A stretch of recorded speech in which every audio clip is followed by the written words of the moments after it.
It may surprise you, but the exact same candlestick can be bullish in one place and bearish in another. In trading, shape alone means nothing. Location is everything. Today, I'll show you how one candle can signal a market bottom or warn of a major top. The candle we are looking at has a small real body at the top and a long lower shadow. There is typically little to no upper shadow. The color of the candle, whether green or red, is not the primary focus. The shape and the preceding price action are what matter most. One shape, two names. Depending on where this candle appears, it carries a completely different meaning. If this candle appears during a downtrend, it is a bullish signal suggesting that the downtrend may be coming to an end. It hammers out a bottom. However, if this same candle appears after a prolonged rally, it serves as a potential top reversal signal. In this scenario, it is called a hanging man. Now, let's take a closer look at the hammer and why it signals a potential trend reversal. The real body of a hammer candle can be either green or red. Even if the real body is red, the candle can still qualify as a hammer as long as it closes near the session high. If the real body is green, the signal is considered slightly more bullish, but in my experience, the success of a hammer does not depend on the color of its real body. A hammer is characterized by a long lower shadow and a close near the candle's high. This tells us that the market sold off sharply during the session, but buyers stepped in strongly and pushed the price back up to close at or near the session high. Since the hammer is a bottom reversal signal, it must appear after a declining trend.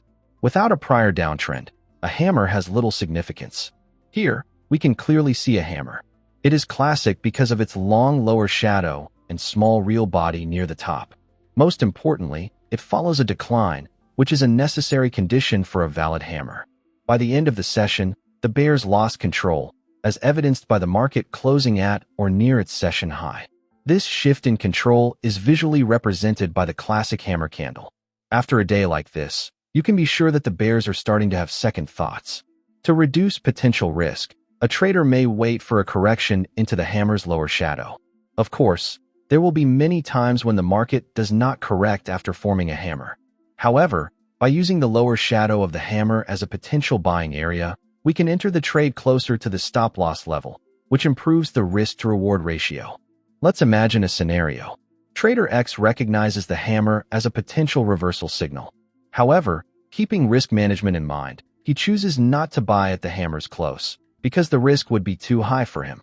The next day, the market opens lower and moves into the lower end of the hammer's long shadow, which now acts as a potential support zone.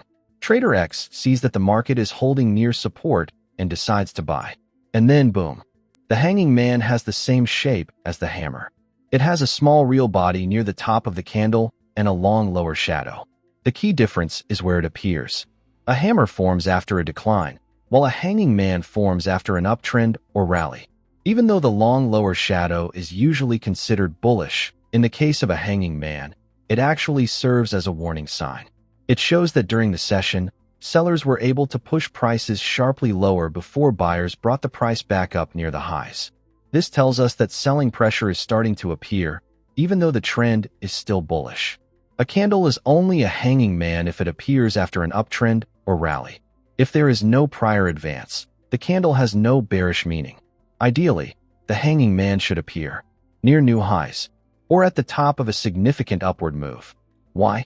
Because traders who buy during the hanging man session are entering at elevated prices. This makes them more sensitive to any sign of weakness. Bearish confirmation is required. Because the hanging man has a long lower shadow which is normally bullish, it is essential to wait for bearish confirmation. At a minimum, confirmation would be a lower opening below the hanging man's real body. But the strongest confirmation is a close below the hanging man's real body. Why is this so important? Many traders buy either at the open or at the close of a candle. If the market closes lower the next day, those traders are suddenly holding losing positions. This leaves them psychologically hanging, which is where the pattern gets its name. When these traders start exiting their losing positions, it can trigger additional selling pressure, pushing the market lower. The hanging man is not a sell signal by itself. It is a warning signal that tells traders to be cautious. Wait for a close below the hanging man's real body, only then consider short positions or tightening long positions. For traders already holding long positions, the hanging man is a signal to reduce exposure or move stop-loss levels closer to price. Aggressive traders may enter short positions after confirmation, using the high of the hanging man as a logical stop-loss area. This keeps risk clearly defined. Let's imagine a simple scenario.